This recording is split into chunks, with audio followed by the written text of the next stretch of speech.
Hello, my name is Octavia Chen Siyu. My student number is S064137. I'm a sophomore, major in English. Today the topic is how doctors can help low-income patients and still make a profit by P.J. Parmer. Colfax Avenue here in Denver, Colorado, was once called the longest, wickedest street in America. My office is here in the same place. It's a medical desert. There are government clinics and hospitals nearby, but they're not enough to handle the poor who live in the area. By poor, I mean those who are on Medicaid, not just for the homeless.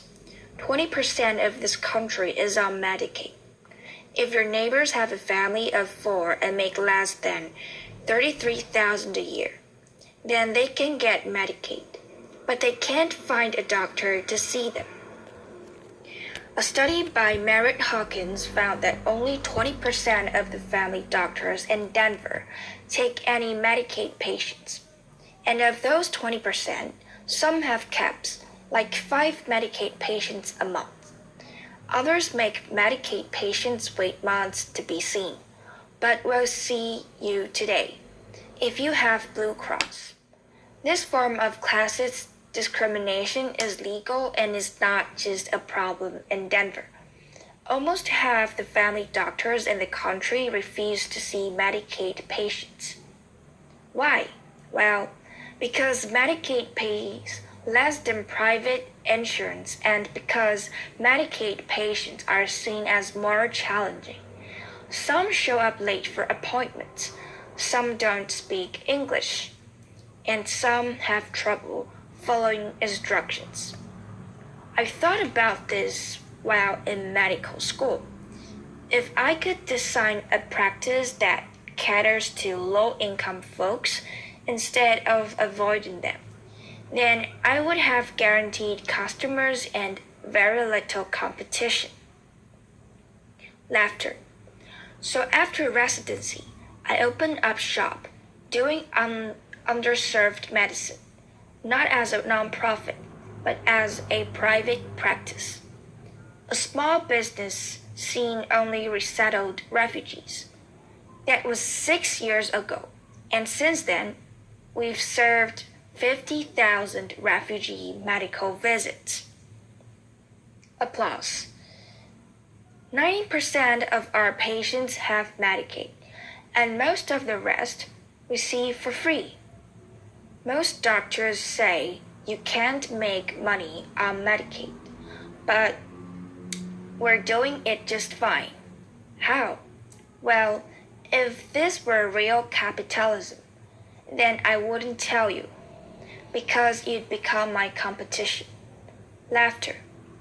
But I call this bleeding heart capitalism. Laughter.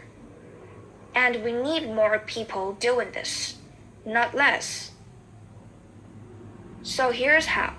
We break down the walls of our medical maze by taking the challenges of Medicaid patients, turning them into opportunities, and pocketing the difference.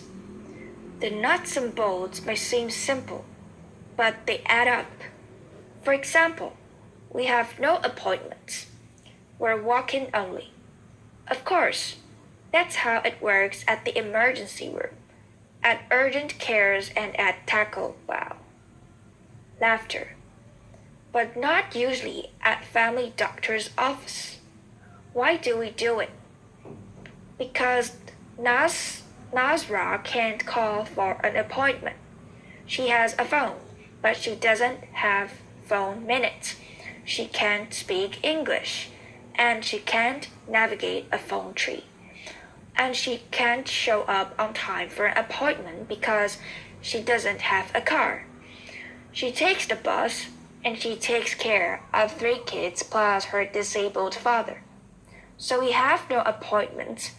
She shows up when she wants, but usually waits less than 15 minutes to be seen. She then spends as much time with us as she needs. Sometimes that's 40 minutes, usually it's less than 5. She loves this flexibility. It's how she saw doctors in Somalia. And I love it because I don't pay staff to do scheduling. And we have a 0 no-show rate and a 0 late show rate. Laughter. Applause. It makes business sense. Another difference is our office layout. Our exam rooms open right to the waiting room. Our medical provider's room provides room their own patients. And our providers stay in one room instead of alternating between rooms. Cutting steps cuts cost and increases customer satisfaction. We also hand out free medicines right from our exam room, over-the-counter ones and some prescription ones too. If Nasra's baby is sick, we put a bottle of children's Tylenol or amoxicillin right in her hand. She can take that baby straight back instead of stopping at the pharmacy. I don't know about you, but I get sick just looking at all those choices. Nasra doesn't stand a chance in there. We also text patients.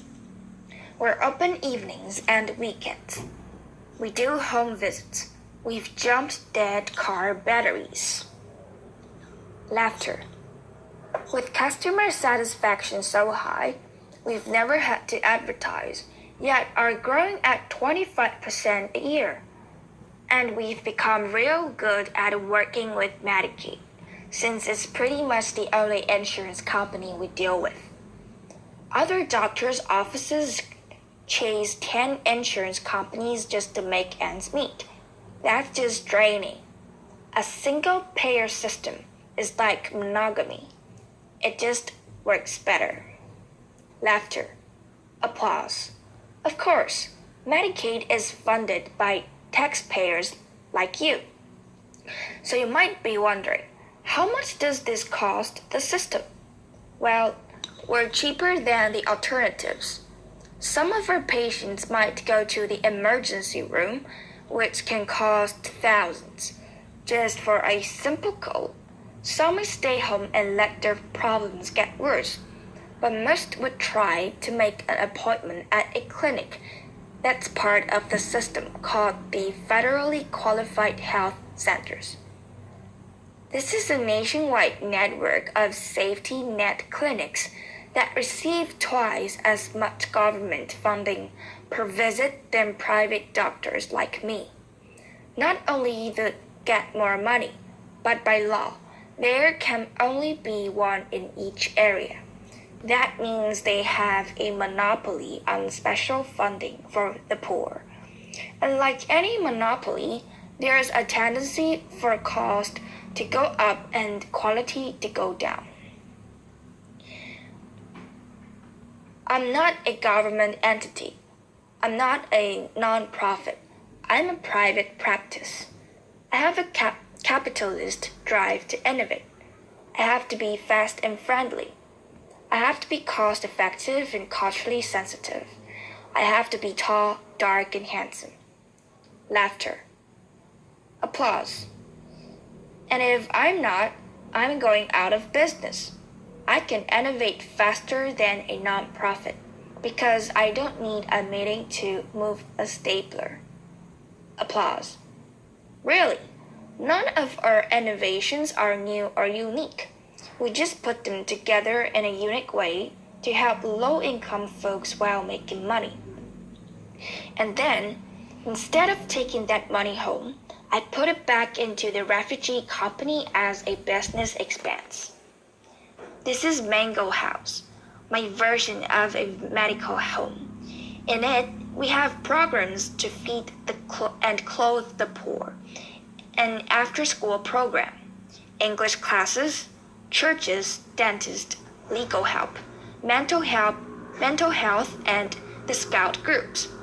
These programs are run by tenant organizations and amazing staff, but all receive some amount of funding from profits from my clinic. Some call this social entrepreneurship. I call it social service arbitrage. Exploiting inefficiencies in our healthcare system to serve the poor. We're serving 15,000 refugees a year at less cost than where else they would be going. Of course, there's downsides to doing this as a private business, rather than as a nonprofit or a government entity. There's taxes and legal exposures. There's changing Medicaid rates and specialists who don't take Medicaid. And there's bomb threats. Notice there's no apostrophes. It's like, we are going to blow up all you refugees. Laughter. We were going to blow up all you refugees, but then we went to your English class instead. Laughter. Applause. Now, you might be thinking, this guy's a bit different. Laughter. Uncommon. Laughter. A communal narcissist? Laughter. A unicorn, maybe. Because if this was so easy, then other doctors would be doing it. Well, based on Medicaid rates, you can do this in most of the country. You can be your own boss, help the poor, and make good money doing it. Medicaid folks, you wrote on your school application essays that you wanted to help those less fortunate, but then you had your idealism beaten up of you in training. Your creativity bred out of you. It doesn't have to be that way.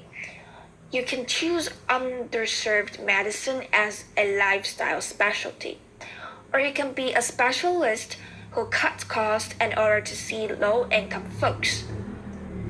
And for the rest of you, who don't work in healthcare, what did you write on your applications? Most of us wanted to save the world, to make a difference. Maybe you've been successful in your career, but are now looking for that meaning. How can you get there? I don't just mean giving a few dollars or a few hours. I mean, how can you use your expertise to innovate new ways of serving others? It might be easier than you think. The only way we're going to bridge the underserved medicine gap is by seeing it as a business opportunity. The only way we're going to bridge the inequality gap is by recognizing our privileges and using them to help others. Applause.